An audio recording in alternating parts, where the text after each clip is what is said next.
Boa tarde, boa noite, a paz do Senhor para todos. O tema da mensagem de hoje está associado à euforia dos dons e à supremacia do conhecimento do Evangelho. Desde já eu peço a vocês que gostarem do vídeo, que venha dar um like aí, fazer um comentário, deixar um comentário para estar fortalecendo o nosso canal. Queridos irmãos e irmãs, Deus nos traz uma mensagem de reflexão sobre o que realmente sustenta a nossa fé. O que de fato nos edifica como igreja.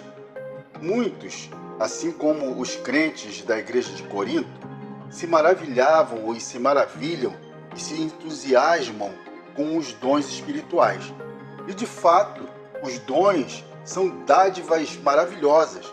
Mas Paulo, em sua carta aos Coríntios, nos adverte: não podemos viver apenas da euforia dos dons. Precisamos de conhecimento profundo do Evangelho de Jesus Cristo.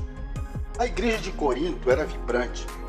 Eles experimentavam muitos dons do Espírito, falavam em línguas, profetizavam, realizavam grandes obras.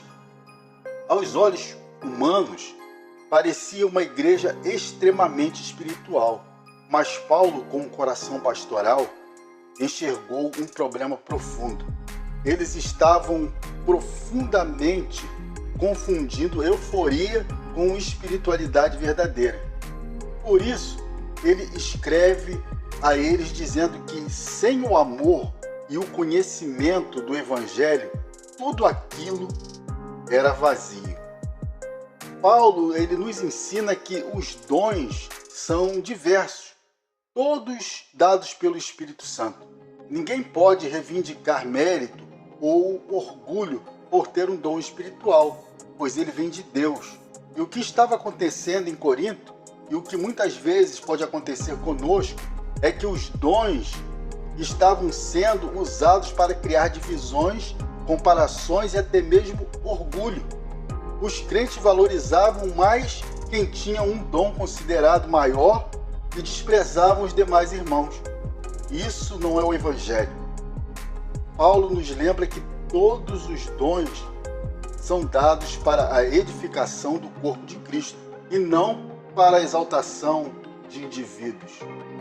No famoso capítulo 13 do 1 Coríntios, Paulo declara: ainda que eu falasse a língua dos homens e os dos anjos, se não tiver amor, serei como o bronze que soa ou como o símbolo que retine. O que Paulo está dizendo aqui? O que será que Paulo está dizendo aqui? Ele está nos ensinando que os dons, por mais espetaculares que possam parecer, sem o amor e o conhecimento do Evangelho, são inúteis. E quantos hoje ainda buscam essa euforia, essa experiência intensa, sem se preocupar em conhecer profundamente a Jesus, sem buscar ser transformado pelo Evangelho? Não podemos nos enganar, irmãos. Uma igreja que vive apenas de euforia, de emoções, está em perigo, pois não é isso que sustenta a nossa fé. Paulo, depois de falar sobre o amor, ele nos lembra que os dons são temporários. Um dia, quando estivermos com Cristo face a face, eles não serão mais necessários. Mas o que permanece? O amor e o conhecimento de Cristo. Esse é o nosso fundamento.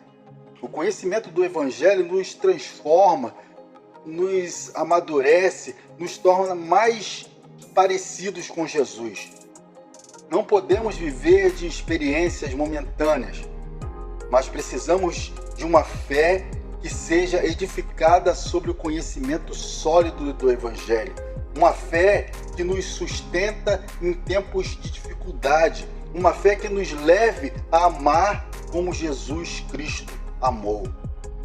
Irmãos, como está a nossa caminhada cristã? Estamos buscando apenas experiências emocionais ou estamos nos dedicando a conhecer mais profundamente o nosso Senhor? Uma igreja que vive de euforia é uma igreja superficial. Nós precisamos de equilíbrio. Os dons espirituais são importantes, mas eles devem ser acompanhados de um profundo conhecimento do Evangelho. Sejamos então uma igreja que valoriza o conhecimento de Cristo, que se aprofunda em sua palavra, que ama com o amor que só Ele pode nos dar. Assim, com os dons sendo usados para edificar e com o Evangelho como nosso alicerce, seremos uma igreja madura, forte e cheia do verdadeiro amor de Deus. Meus queridos irmãos, Paulo nos ensina algo essencial para os nossos dias. Não podemos viver apenas de euforia dos dons. Eles são presentes de Deus, mas sem o conhecimento do Evangelho e sem o amor são vazios. Que possamos buscar esse equilíbrio em nossas vidas e em nossa comunidade. Vamos nos aprofundar na palavra, conhecer mais a Cristo e permitir que esse conhecimento transforme nossas vidas para que sejamos verdadeiramente espirituais segundo o coração de Deus. Que Deus abençoe a todos. Amém.